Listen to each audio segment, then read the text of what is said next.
VK and BK here today. And as you mentioned, I am living in Barcelona, Spain. Although originally I am from Columbus, Ohio. So it's not like I am from Spain.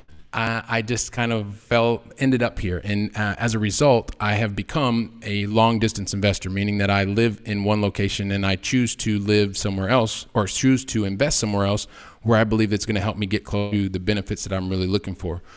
And I didn't ever think that I was going to be a real estate or a real asset or a tangible assets is kind of what I like to investor, because I am a recovering perfectionist. Like, I was the person who was the A student. I got in college, I got the good grades and I did what I was supposed to do.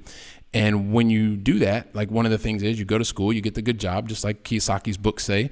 And when you do that, you're supposed to go out and climb the corporate ladder. And I was ready to climb the corporate ladder, and I was climbing the corporate ladder and doing all the things that I was supposed to do. And in 2000, I was the financial part of my life, I'd kind of abdicated, or I'd given to someone else and to manage. And that was my financial advisor, because everyone said, max out your 401k. And then after that, get your IRA. And I'd done that and things were moving in the right direction. 2000 hit. And then I took a hit in my portfolio as well, because the dot-com bubble. And the message I got was, well, don't worry about it. Just kind of wait it out. Let's do some dollar cost averaging. Eventually it's going to come back and you're going to get your money back. And so as a recovering perfectionist, as an A student, I did what I was told, and I kept doing that for the next 8 years or so. And then in 2008, with the great financial crisis, I lost about 33% of my portfolio. Wow. And I was kind of like, this sucks. Like, I didn't want to just to stick around and do that, because like my parents had always told me, look, Billy, if something happens once, shame on that person. If it happens twice, shame on you. And so at that point, I was really looking for, how do I get more control over my financial life? Because if I keep putting my financial life in the hands of someone else, I'll never have control. And so that's when I started reading Rich Dad Poor Dad. I didn't finish it at the time. Eventually I went to it, and I thought, wow, when I finished it a couple years later, and my first son was born at that point in time, I was like, man, this is the coolest thing ever. Like, I can actually control an asset and be able to generate $200 or $300 per month per door. It's controllable. It's predictable. I was like, I got to do this. And the thing is, as I was living in Barcelona, Spain, I wasn't sophisticated enough at the time, Bailey, to understand the difference between an appreciation market, a cash flow market, any of that kind of stuff. So I was taking all the book knowledge, like the theory, and I wanted to apply it to where I was living here in Barcelona. And because I wanted to be a landlord, that's what I thought I wanted to do, have control and be able to go see things. But right. The cash flow was negative every month. And so basically, to make a longer story short, I had a conversation with a couple different friends, like 3 different friends in about 3.5 months. And each one of those friends were telling me, like, look, Billy, why don't you buy back in the United States? You're American. And I thought, do you guys not see the Atlantic Ocean, like between where we live and where the properties would be? Like, that's just crazy. And so one thing led to the next. And I realized that, you know what, as a U.S. citizen who is living abroad, that is something that I wanted to look into. And once I looked into it, I actually found out the feasibility of it. And that's what started me as a long distance investor. So I actually have never purchased a property in the same location where I live. And I made a whole bunch of mistakes in the beginning, a whole lot. And I still make mistakes today. But one of the things that I've tried to do is make less of the same types of mistakes and surround myself with people that know a lot more than I do. So right. That's kind of how I got into real estate investing. It's gone beyond that now. I started with real estate. I've also been investing in ATM machines, energy equipment, things like that. But I love real estate. Like, that is one of the things, just as a foundation, that I absolutely love. So hopefully that's given us a couple able to talk about, and I'm sure we'll talk about that and a bunch of other stuff as well. Yeah, awesome. And I definitely want to get into your mistakes, the mistakes that you've made, the mistakes that you're currently making, and everything with your business. Now, I want to give the listeners like a tangible, what it actually looked like. So if you can go back to either your first deal, one early on that you can kind of walk us through, of a deal you did when you were living in Spain that you purchased and either, fix and flipped, or whatever strategy you use, explain that as well, and how you did it. Sure. And I have only been a buy and hold investor.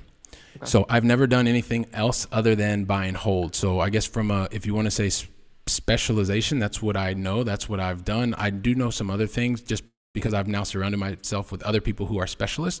But my experience really is from a buy and hold perspective.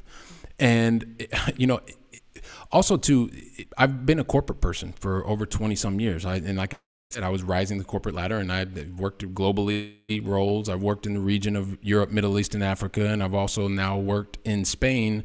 I've worked in Italy. I've worked in France as well, and also in the U.S. And one of the things that I started realizing was there were a lot of skills that I was using in my day job that I've now since been able to use in real estate as well. And so when you get started in real estate, like I didn't know anything. I'll tell you the story about the very first property that I ever purchased, which was a small duplex in New Jersey. And the thing is, before I even bought a property, because I don't come from a family that has any exposure, had any exposure to real estate, right? So I've been learning all of this stuff just kind of on my own. I couldn't talk to family members and like, hey, how did you do this, or see other patterns and stuff. And so I didn't even know, like, this is like, I mean, it's just the reality. So I didn't even know how to get a lending. I didn't know the difference between a variable rate mortgage, a fixed rate mortgage, or any of that kind of stuff. So I actually started asking family members like, hey, listen, do you guys know anybody at the bank? And so eventually on this very first property, I ended up meeting the bank branch manager and asking just about financing, because I knew that that was really important. And then from there, they introduced me to a general contractor. The general contractor then introduced me to someone who was a real estate agent. And then I got on the real estate agent's list, and I found out about the MLS, the multiple listing service.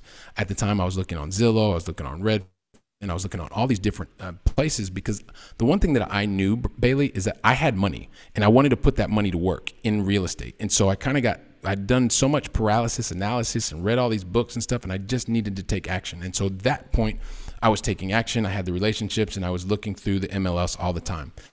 I ends up finding a multiple on MLS through this relationship with an agent.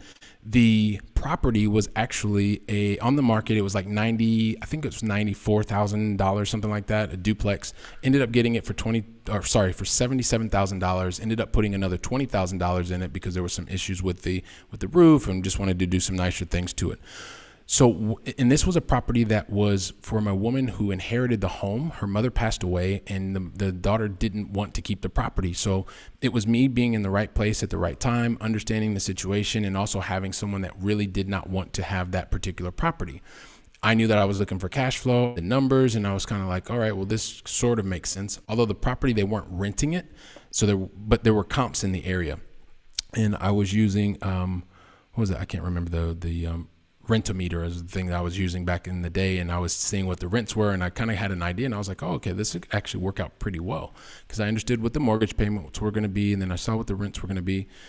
And one thing led to the next, and that property actually, when I purchased the property, so I ended up getting it for $77,000, the mortgage was like $260 a month, and I was fortunate enough to be able to rent at the height of the market each side for $1,400. Wow. So, I mean, it was $2,800. My mortgage was $260, all in with the taxes and insurance. I was paying like $600. So this property was clearing $2,200 a month. Jeez. Right. And so that was my very first experience in real estate. And I was like, well, this is much better than the $200 or $300 that the books taught me about. And this was really cool. And this was happening. And that was really, really positive.